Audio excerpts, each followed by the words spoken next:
Hi, my name is James Jesso, and what you're about to hear is a clip from episode 196 of the Adventures Through the Mind podcast. This clip is with Dr. Alex Bekker. The larger episode is an exploration of chronic pain as a collection of conditions, and where psychedelic medicines, can fit into the treatment of chronic pain, specifically as novel treatment agents that are able to address the sort of multifactorial condition of chronic pain from multiple different directions or multiple different angles simultaneously.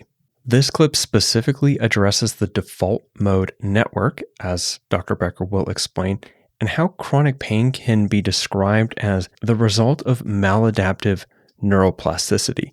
This clip doesn't explicitly talk about psychedelics, but the larger episode does, and the clip you're about to hear is a section of that episode. If at any point during this clip you'd like to just listen to the whole episode, you can jump over. There will be a little card up on the screen that takes you straight over there if you'd like to check it out. It's also available on all major podcasting platforms, episode 196. And before the clip starts, if you are interested in longer deep dive conversations on psychedelics, in particular questions that have to do with psychedelic culture, medicine, or research, please consider subscribing here to the channel. All right, enjoy the clip. So let me jump in and see if I can get a general sense of a couple of things. So when you're talking about chronic pain, you're talking about something that is in the nervous system. It's not necessarily like, oh, my knee is hurting a lot because I have a particular injury. And so it's like chronically kind of sore because I have this particular injury that hasn't healed. You're talking about something that isn't necessarily related to like an orthopedic injury, but a kind of injury to the actual nerves in a particular part of the body, which sort of over time damage the nerve tissues themselves, so that either at the site, locally at the site, there's pain in the nerve cell, or that damage in the nerve or in the sort of like nervous system or even in the brain can move centrally into the central nervous system. And so that same kind of damage either exists locally at the space or like in the central nervous system that disrupts like kind of pain signals globally throughout the entire body. Is that correct? Yeah, in some part of it's correct. Truly, you don't your injury may be healed, but nervous system get damaged. But one thing I need to correct: you don't need to actually injure. You don't need to cut your arm in the middle to cut nerve. This maladaptive. Let's start introducing this was maladaptive neuroplasticity occurs irrespective of actual injury anymore. So it's our brain keep changing during the lifetime, new thing you learn and whatever. And this is, our brain is plastic. You can change brain. And in this case, I need to go a little bit off and explain something somewhat advanced, but I would say interesting. In resting state, just like normally when you with your own, we have a network of interconnection between various part of a brain called default mode network. What it means, this is a network which is responsible for self-referential processing. You know that you are. It's mind wandering and assessing situation. This is what you are. And we have in resting state this type of continuous activation. This is what they see on functional MRI. Even if you just relaxing, you still we have part of a brain connected. What happened in chronic pain from these continuous signals, you start changing this, your default mode network start including connection, which is not part of it. The new connection, which is related to chronic pain. And your referential state, already you will be ruminating about your painful stimuli, make things worse, you'll be miserable. Your network normally clean normally out of the sync, all of a sudden start including this new connection, and your default mode will include this connection. You will be thinking about it.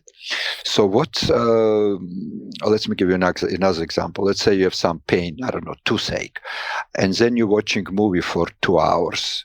For these 2 hours, you forget about your pain. But when movie is over, oh my God, it hurts. So when we from this default mode network, we need to move to task positive network. When your brain occupied with something else, you may if actual pain even exists, for a while it wouldn't be part of it. You're focusing on something else. This is actually interesting. It's happening partially with psychedelic, but definitely with cannabis. If they have if people have chronic pain and they treat it with cannabis, if you ask them, can you tell me what's your level of pain? They say, yeah, 8, 9, but it doesn't bother them. The network is excluded. This new connection is not part of your default network, so-called dissociative analgesia. Part of it, we will get to it when we start talking about mechanism of psychedelic, but generally I want important concept to see here, that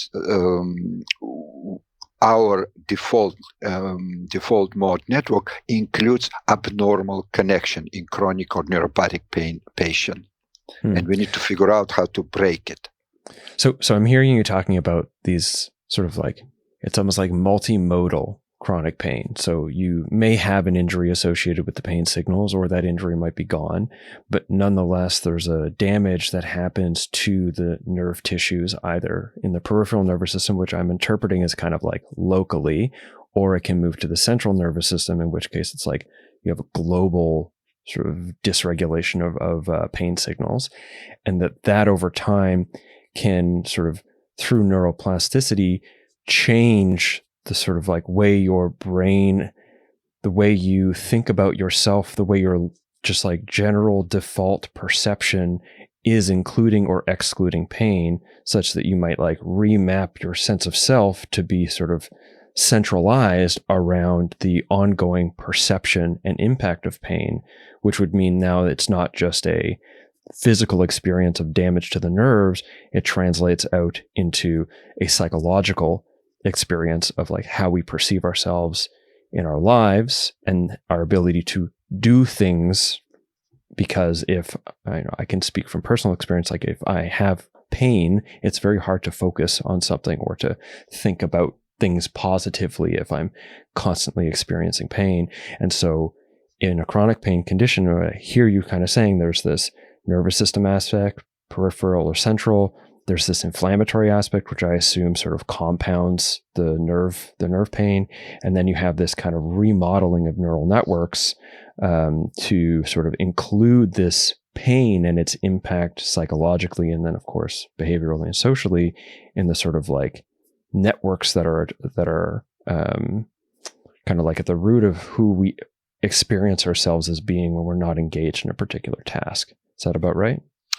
Where you put it, it's excellent. I'd be happy to record you. And it's like, in summary, you said exactly right thing. It's a multifactorial phenomena. And when you approach dealing with chronic pain, it's not one thing. It's it's a psychosocial mode. It's everything is changed, like cognitive behavior therapy. Why it works? It's not biological signal. It's not changing. So something we're doing, it's going to this default mode network, and neuropsychologists probably will tell you much more than I can do about. They're talking about that. But generally, yes, there's several things you have to change to get rid of chronic pain. That's why when pharmaceutical company developing another, we have this new drug, I know from the beginning it would go nowhere. It's just one aspect of whole thing. We will talk a little bit more Maybe we should move how we treat chronic pain right that now. That is my next question. I was waiting for you to finish your summary, but I am curious.